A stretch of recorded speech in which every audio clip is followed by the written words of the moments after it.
Yun, okay. Ito na naman ang inyong lingkod vlog si Jonas. So, komentary lang to kasi sa mga nakaraang linggo, di ba? Dahil nga bumuhos na yung galit ng mga riders kay Lalamove.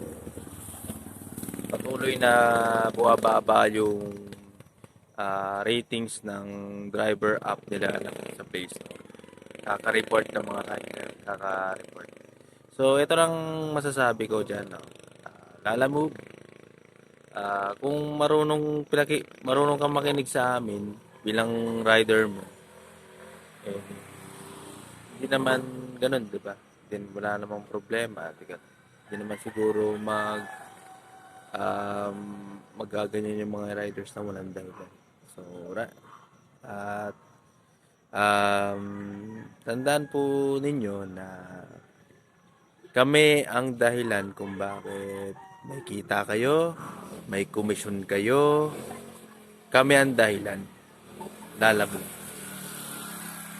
So, sana man lang sa sitwasyon na ito,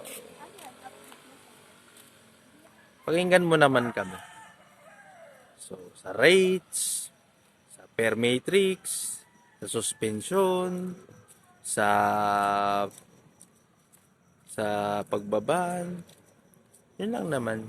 Kaya nag-burst na yung galit sa'yo ng mga. So, sana galit yan. Mga inaing namin. So, yun lang.